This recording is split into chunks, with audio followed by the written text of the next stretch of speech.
நான் வந்து கடந்த 19 ஆண்டுகளாக வந்து எம்ஜிஆர் மார்க்கெட்டில் பணிபுரிகிறேன்.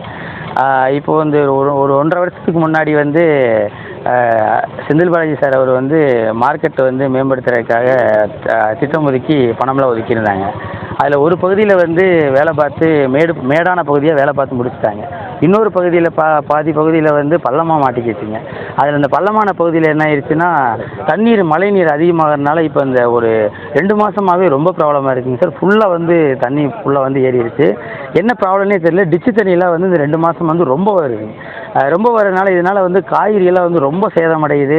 தண்ணீர் இருக்கிறதுனால டிச்சு தண்ணினால் சுகாதாரத்துறை வந்து ரொம்ப சுகாதார முறை வந்து ரொம்ப கேடாக இருக்குது. கிருமிகள்லாம் வந்து காய்கறியில் வந்து ஏறுற அளவுக்கு டிச்சு தண்ணி வந்து காய்கறியில் பரவிடுச்சுங்க. அதுவும் போக இங்கே வந்து தண்ணீர் பற்றாக்குறைங்க. குடி தண்ணீர் வந்து 112 கடைகள் இருக்குங்க. 112 கடைக்கும் சுகாதார முறையில் தண்ணி ஒன்றுமே இல்லைங்க. அதுபோக இந்த சந்தைக்கு பெண்கள்லாம் வந்து சந்தைக்கு வருவாங்க இங்கே சரக்கு எடுக்கிறதுக்கு. இவங்களுக்கு வந்து பாத்ரூம்ங்கிற விஷயம் வந்து அதுவும் கொஞ்சம் பற்றாக்குறையாக இருக்குது.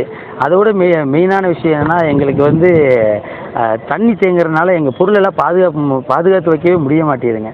ரொம்ப சிரமமாக இருக்குது. இதுக்கு மட்டும் கொஞ்சம் ஒரு நல்ல வழிப்படுத்தி கொடுத்தாங்கன்னா கோவை மாநகராட்சி ஆணையர்கிட்ட வந்து வேண்டுகோள் விடுத்துக்கிறோம். இது வந்து எங்களுக்கு வாழ்வாதாரம் ரொம்ப பாதிக்குதுங்க. இதன் மூலியமா தொழிலாளர்களும் வந்து பாதிக்கிறாங்க. கமிஷன் வண்டி உரிமையாளர்களும் பாதிக்கிறாங்க. பொருள்கள்லாம் ரொம்ப கேடாகிறதுனால நஷ்டத்தை சந்திக்கிறாங்க நிறைய. இது சம்மந்தமாக நீங்கள் ஆமாம், அதிகாரியை வந்து பார்க்குறேன்னு சொல்லியிருக்காங்க. இப்போது அந்த பக்கம் வந்து எங்களுக்கு ட்ரோ சர்வீஸில் நிரவி சரி பண்ணி கொடுத்துட்ருக்குறாங்க. வேலை செஞ்சுட்ருக்கேன்னு சொல்லிட்டு இருக்காங்க. இப்போ தான் வேலை ஆரம்பிச்சிருக்கிறாங்க. கொஞ்சம் சீக்கிரமாக முடிச்சு கொடுத்து ரோடு போட்டு கொடுத்தாங்கன்னா சரியாக இருக்கும். நாங்களும் இதுக்கு சம்மந்தமாக வந்து 2 மாதமாக மனுவும் கொடுத்துருக்குறோம். அப்புறம் கலெக்டர் ஐயா மீட்டிங்கில் கூட விவசாய சங்கத்திலேருந்து எங்களுக்காகவும் பேசியிருந்தாங்க.